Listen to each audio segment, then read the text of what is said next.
Hey everybody, welcome to Jacob's Quest, and today I've just finished watching episode 3 of The Bad Batch called Replacements. This is going to be a full spoiler review, so I'm going to be talking about everything that happened in this episode. And I'm also going to be splitting the story in half here, because half of it is spent with The Bad Batch, and the other half is with some really interesting stuff happening on Kamino. So to start it off with The Bad Batch, essentially all that really happens is that they crash land on this moon. They try to fix their ship, a part gets stolen by this dragon creature. They have to track the creature down and get the part back. But what else happens is that we see some interesting seeds being planted for the direction I think this is all going for the rest of this first season. So they talk about how much they're missing Crosshair, and then Omega talks about how, like, it wasn't really his fault, it was his inhibitor chip. He didn't have a choice in doing all the stuff he did, and maybe we can even bring him back somehow. So they're kind of already planting the seeds of, like, what I think their ultimate goal is going to be, at least for this first season, if not for the entire series, of getting their friend back. And of course, like I've said before, we know they're going to meet Rex. We know that he is already going to, we know that Rex is going to, in the future, help out Wolf and Gregor get their chips out. So we can definitely see how this is all really going to play out. We even see that Tech is building a scanner for their inhibitor chips to check on their condition, because they think that they're deactivated, but they just want to make sure, right? So we can kind of see how that's going to come into play. Another possible seed that's being planted here is that while they're crash landing, we see that Wrecker hits his head on his little arm bar of his, when they're crashing. And later on in the episode, he has these headaches, and he's like, oh yeah, I think I hit my head while we were crashing. It's possible, maybe this is nothing, but it seems possible that this might be a little thing that happens in the future where, like, oh, he hit his head, so now his chip is, like, kind of activated a little bit. Maybe he hulks out and he loses control of himself. Or it could be nothing. It could literally just be because he hit his head and his head hurts now, and that's it. So who knows? And that's really all that happens on the Bad Batch's side. We don't learn much more about Omega or what's going on there. And yeah, that's pretty much, that's probably pretty much just a little adventure that they go on. On the Kamino side of things, I think is where we get our really juicy stuff for this episode. So basically what happens is that Tarkin is still there on Kamino, and we are introduced to a brand new character called Admiral Rampart, and he has enlisted this group of soldiers from around the galaxy. So not clones. What we're looking at is essentially our first stormtroopers, basically, is what I guess you could call them. These are going to be like elite super stormtroopers. They didn't call them that, but this is essentially the idea here. And we see a lot of power play dynamics happening on Kamino, and it's all really dramatic and interesting, because when Tarkin and this new Rampart guy are in front of the Kaminoans, what they say their plan is to, hey, this new empire needs a whole lot of soldiers, like a lot. So instead of just making more clones, because the Kaminoans were immediately like, well, we can just make you more clones, and of course Tarkin's like, it's really expensive,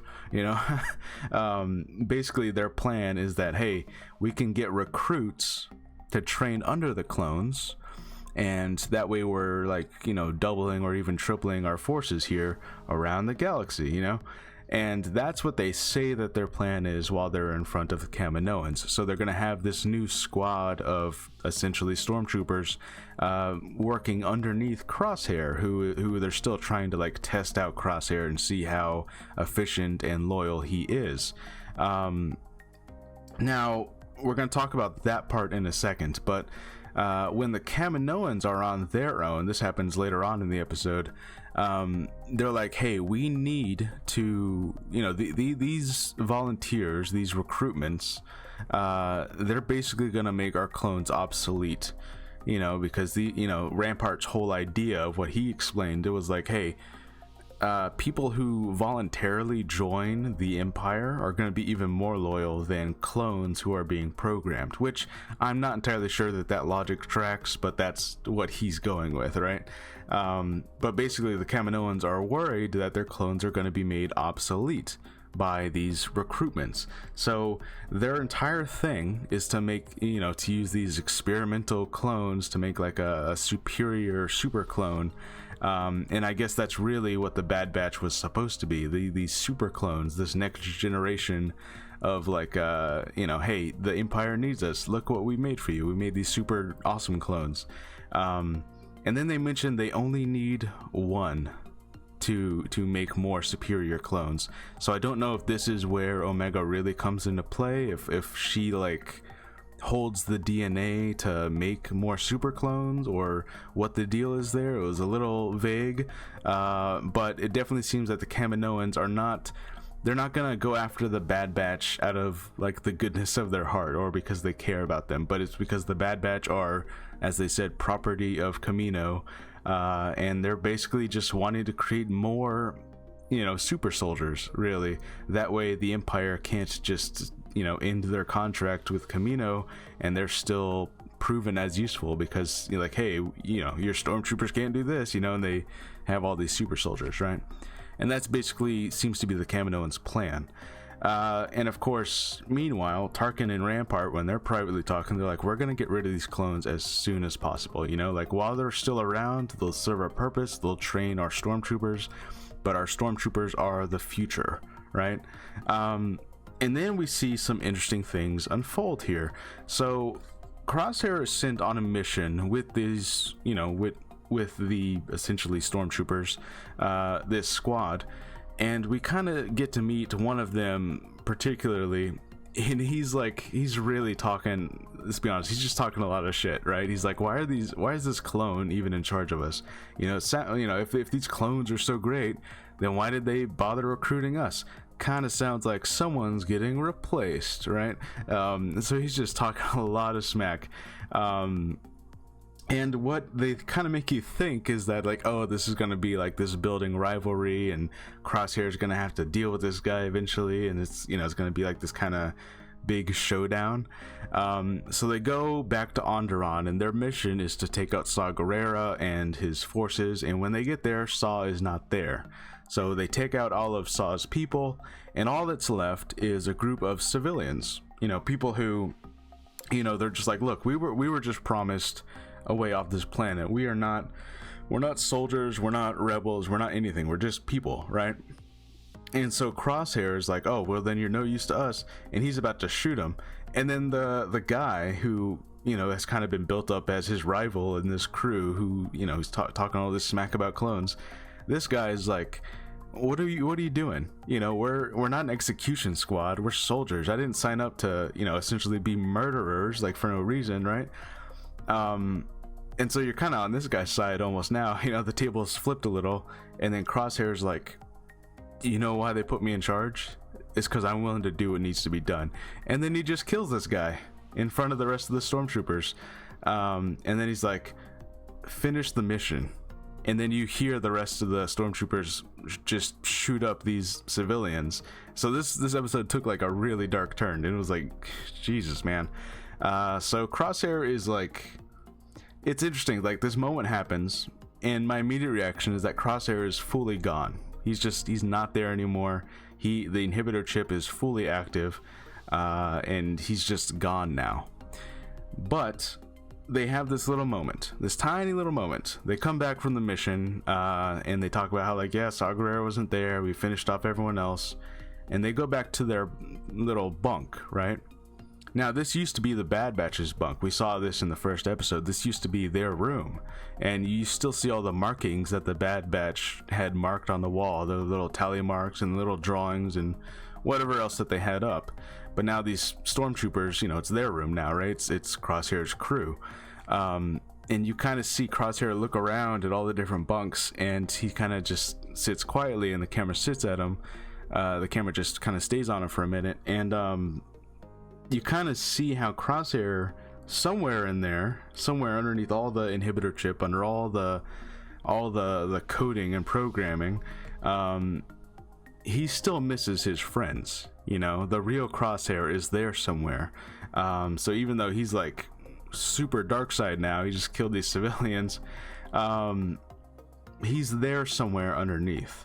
So this is all really interesting stuff that's at play here. A lot of scheming and Tarkin and the Kaminoans, and you know, this is like, to me, this is like easily some of the more fascinating stuff that's happening in the Bad Batch show, and I hope they keep on coming back to this.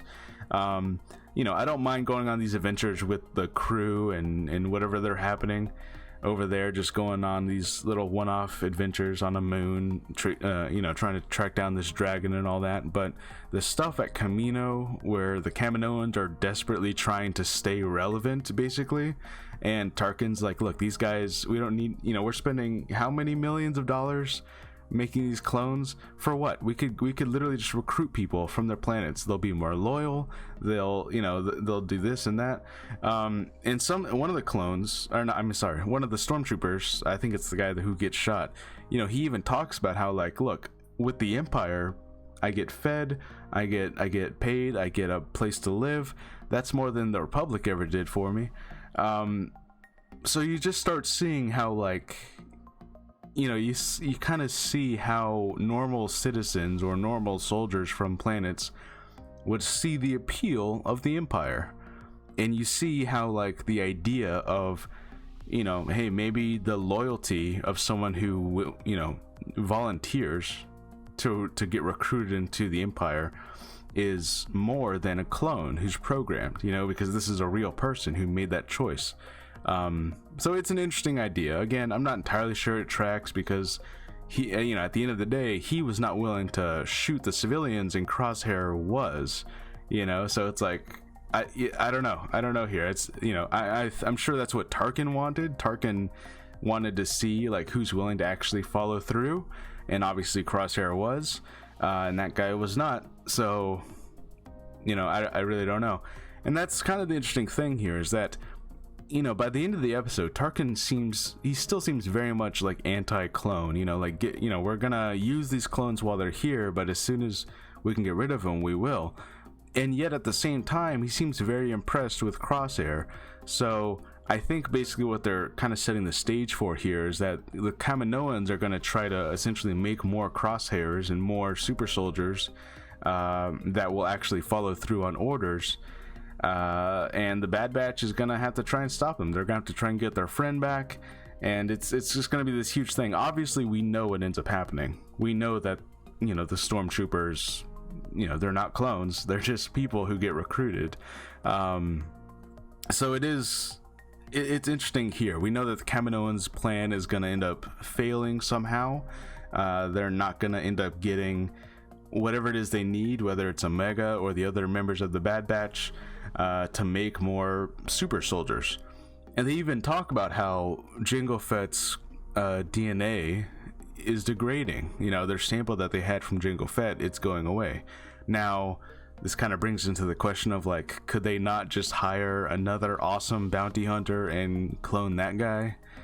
You know, which, I don't know, maybe there's a reason that they couldn't. Maybe that would take too long and they'd have to wait like another 10 years or something, because, you know, they can grow a clone twice as fast, but it's still, you know, that still means it's like 10 years before they're an adult, really, you know. So maybe it would just take too long to start over now. They would have had to try and done that like a while ago.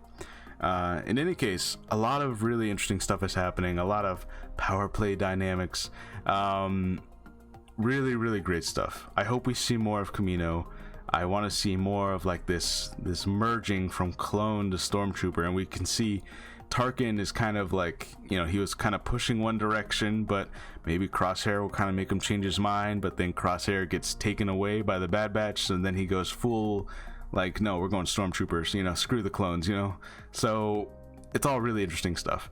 Anyways, let me know what you guys think. Let me know your theories. Let me know what you think might be happening. Is Wrecker hitting his head a sign that his chip is going to be activated, or was it literally just, no, he hit his head and that's it, and nothing's going on? Yeah, let me know how you guys feel, and I'll see you guys on the next episode. Bye.